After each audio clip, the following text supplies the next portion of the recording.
Today we're going to finish with the spine. Let's start with some basic anatomy of the spine. The spine is separated into three different parts. We have the cervical, the thoracic, and the lumbar. The cervical spine is located at the top of the spine and is comprised of 7 vertebrae. Then we have the thoracic spine in the middle, comprised of 12 vertebrae. And finally, the lumbar spine, located at the bottom of the spine, which is comprised of 5 vertebrae. These vertebrae can flex, extend, rotate in all 3 planes of motion. The spine serves as a foundation for our bodies. Without your arm, you can still move. Without your spine, you are immobile.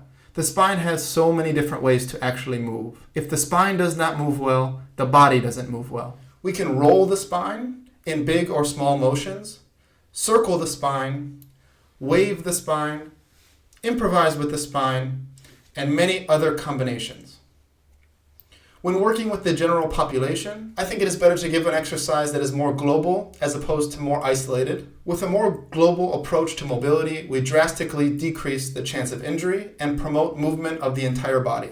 Isolation work has its place, but it should be done on an individual level. The first exercise we're going to go into is with the flexion and extension of the spine. This flexion and extension is going to happen in the sagittal plane of motion. The sagittal plane of motion cuts your body vertically in half and consists of forward and backward motion without any sideways motions or rotational elements.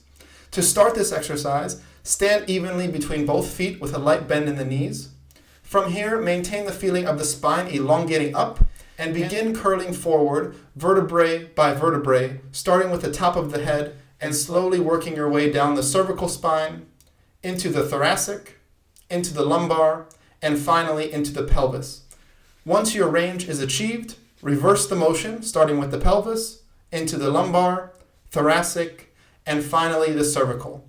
Now we will do the same motion but backward, starting with the cervical spine, into the thoracic, into the lumbar, and finally to the pelvis, and then reversing this motion back to standing. Set a timer for 60 seconds when starting, and go as slow as you need, moving from the forward bending into the backward arching. Maintain a feeling of balance over both feet. Don't push the weight into the heels or to the toes. The weight should be centered. Don't over-exaggerate the flexion or extension of any one part of the spine. Keep the flexion and extension as global as possible. Some common mistakes for this one include not segmenting the spine on the way up or down, moving the pelvis too much, not leading with the head, or moving too fast so that the quality of the movement is compromised. The second exercise we're going to do is flexion in the coronal or frontal plane of motion.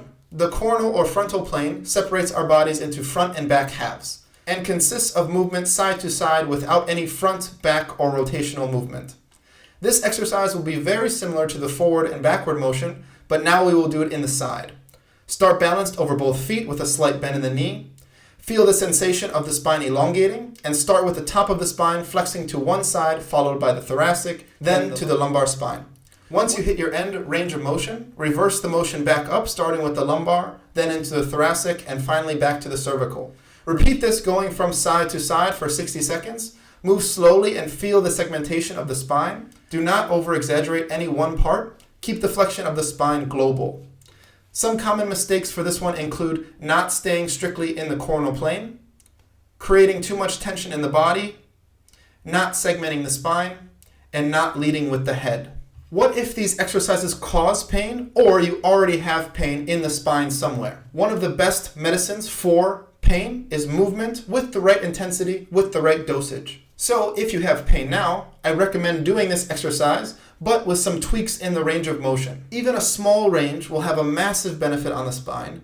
As pain decreases, slowly build up the range of motion. Don't rush here, the spine needs time to adapt. Simply move every day for as long as you can pain-free and continue to increase this time. Why should we move the spine? As I said previously, if our spine doesn't move well, our body doesn't move well. The spine is connected to everything we do, from standing to walking, to pressing or pulling, to jumping or climbing. A strong, mobile, and adaptable spine is a must. A lot of people tend to put a lot of importance on the core. I think we should change our priorities to the spine. I hope you enjoyed this 3-episode series. If you missed any of those episodes, you can check out the I button up above. I have linked all of them up above.